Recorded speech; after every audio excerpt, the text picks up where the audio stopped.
माँ ये क्या, तुम अपना सामान क्यों बांध रही हो? निकुंज ने सुनंदा जी से पूछा। बेटा सुन, कुछ दिनों के लिए तेरे मामा के पास जाने का सोच रही हूँ। कल तेरी मामी से बात हुई, उनकी तबीयत थोड़ी खराब है। बस तू मुझे बस स्टैंड तक छोड़ा, मैं फिर बस से चली जाऊंगी। सुनंदा जी ने कहा। पर माँ अकेले कैसे? निकुंज ने कहा। अरे तू फिक्र क्यों करता है, 3 घंटे का ही तो सफर है। अभी निकलूंगी तो दोपहर तक पहुंच जाऊंगी। सुनंदा जी कह बाहर वाले चप्पल पैरों में डालकर घर की चप्पल शू रैक में रख दी। अरे राशि को तो आ जाने दो, तुम उसके पीछे से जाओगी, उसे अच्छा नहीं लगेगा। निकुंज ने कहा। बेटा फिर देरी हो जाएगी, तू ले चलना। सुनंदा जी का आग्रह ऐसा था कि निकुंज को लगा माँ मामी को देखने के लिए आतुर हो रही है। अच्छा चलो, और हाँ ये पैसे संभाल कर रख लो, उधर काम आएंगे। और अपनी दवाइयाँ रखी है न सब? चिंतित बेटे ने पूछा। सब रख लिया है बेटा, बस अब तू चल। सुनंदा जी जल्दी से जल्दी जाने को आतुर हो रही थी। बस स्टैंड पर बस आने में वक्त था। सुनंदा जी निकुंज को जबरदस्ती घर भेज दी, ये बोलकर बहू जब घर से निकलती आने का कोई वक्त नहीं रहता, फिर बच्चे भी अकेले कितनी देर रहेंगे। ठीक है तुम कह रही हो तो जा रहा हूँ। वहाँ पहुँचते मामा को कहना फोन कर बता देंगे। तुमसे कितनी बार कहा फोन रख लो, ये कहकर मना कर देती हो। हमेशा तुम्हारे साथ ही तो रहना है, कहाँ कहीं आती जाती हूँ। निकुंज ने कहा। तो सुनंदा जी बस मुस्कुरा दी थी। राशि माँ के लिए मामा का फोन आया क्या? निकुंज ने शाम को पूछा। नहीं तो, और तुम इतना परेशान क्यों हो रहे हो? अपने भाई के घर ही तो गई है, मस्त होगी वहाँ। बेकार चिंता कर परेशानी मोल ले रहे हो। राशि की बेपरवाही देख निकुंज आश्चर्य से उसे देखने लगा। अरे कहने का मतलब हो सकता माँ बोलना भूल गई हो। निकुंज को घूरते देख राशि ने कहा। मैं ही मामा को फोन कर लेता हूँ। कह निकुंज ने मामा को फोन लगा दिया। ये आप क्या कह रहे हैं मामा? माँ वहाँ नहीं पहुँची। वो तो कह रही थी कल मामी से बात हुई है, उनकी तबीयत ठीक नहीं तो उन्हें मिलने जाना है। निकुंज आश्चर्य से बोला। बेटा तेरी माँ से हमारी बात ही कब होती है? महीनों हो जाते बात को।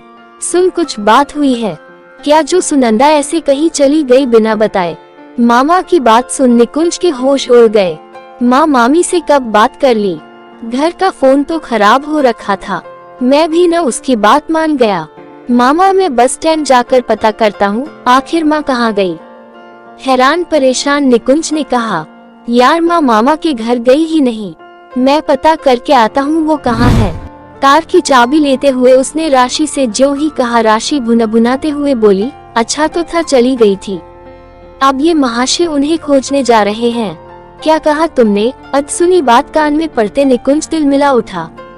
सच सच बताओ राशि, तुमने माँ से कुछ कहा तो नहीं है ना? निकुंज ने पूछा। मैं क्यों कुछ कहूँगी? राशि मुंह टेढ़ा कर बोली। मतलब तुमने ही कुछ कहा है। और माँ जिसने कभी कोई शिकायत नहीं की, शायद उनके दिल में होगी पर जुबान पर कभी ना लाई। वे शिकायतें जो कभी कहीं नहीं गई और माँ बिना कुछ बोले यहाँ से चली गई। निकुंज राशि को घूरता हुआ घर से निकल गया। बहुत खोजबीन कर भी सुनंदा जी का पता नहीं चल पाया। वो निराश हो घर आ गया। राशि सच सच बताओ, तुमने माँ से ऐसा क्या कह दिया जो माँ झूठ बोलकर चली गई?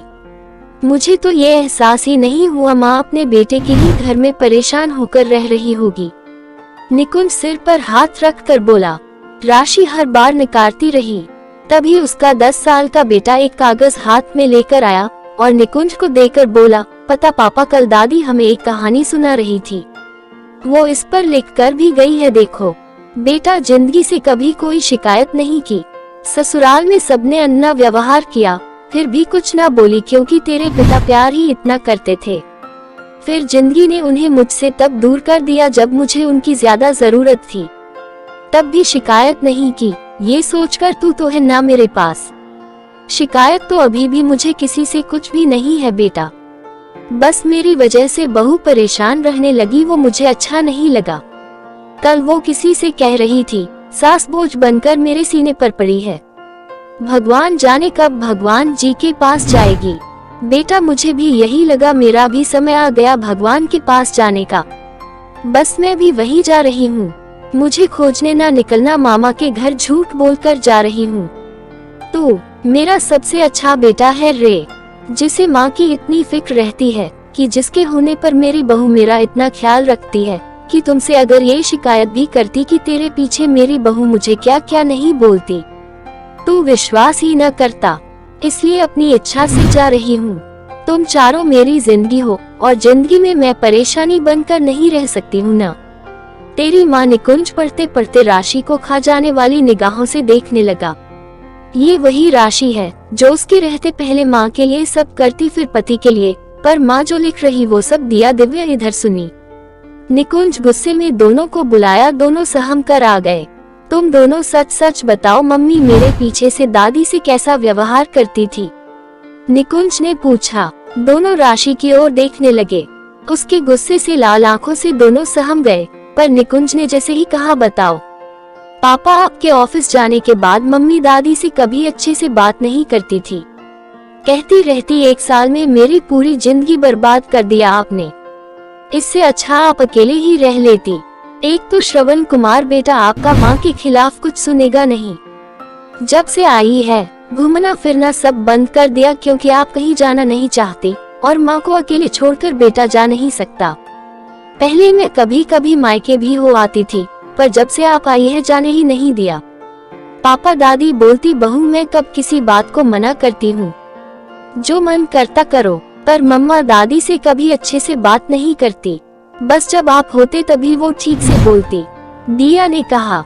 चुप कर, कब कहा ऐसा? राशि ने दिया को झिड़कते हुए कहा। हाँ मम्मा, दीदी सही बोल रही, आप दादी से ऐसे ही बोलते हो। दिव्या ने भी हाँ में हाँ मिलाया। राशि, कितना अच्छा नाटक किया तुमने।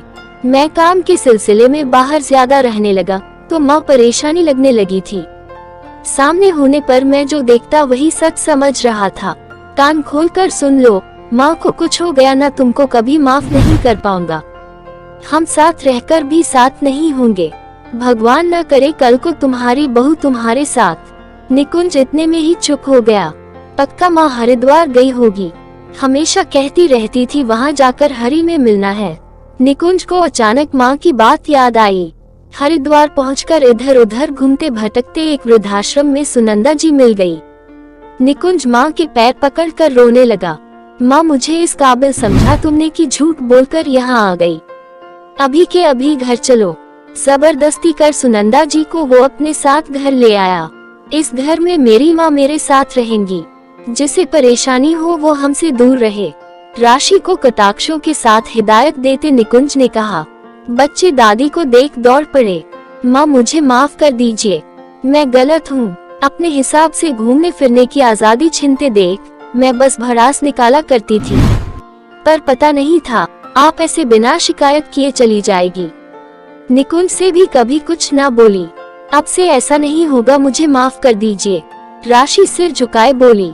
बहू, मुझे किसी से कोई शिकायत नहीं है, ना कोई बात बुरी लगी है। सबको अपने हिसाब से जीने का हक है। मेरी वजह से कोई परेशान हो ये मैं भी नहीं चाहती थी। तभी सुनंदा जी कहते कहते रुक गई। माँ, अब से तुम्हें कोई शिकायत हो मुझे कहना, पर फिर मुझे छोड़कर कभी मत जाना। मेरे सिर पर तुम्हारा हाथ रहे यही चाहता हूँ। निकुंज माँ के पैरों के पास बैठ गोद में सिर रखकर बोला। नहीं जाऊंगी बेटा, कभी नहीं। हरि बुलाए तब भी नहीं। बेटी को रोता देख सुनंदा जी भी रो पड़ी। राशि सिर झुकाए खड़ी थी, इस उम्मीद में सास ने तो माफ कर दिया, निकुंज भी कर दे। बेटा, बहू से ऐसे बात मत कर, माफ कर दे। सुनंदा जी राशि का उतरा चेहरा देख बोली। कर दिया माफ माँ, निकुंज कहा और वहाँ से निकल गया। 44 सेवा कर राशि जानती थी निकुंज का दिल दुखा है, वक्त लगेगा पर वो पति का दिल जीत ही लेंगी। दोस्तों, ये कहानी कैसी लगी कमेंट में जरूर बताएं, और अगर आप इस चैनल पर नए हैं तो चैनल को सब्सक्राइब करें और बेल आइकन पर क्लिक करें, जिससे कि हर नई कहानी आप तक सबसे पहले पहुंचे।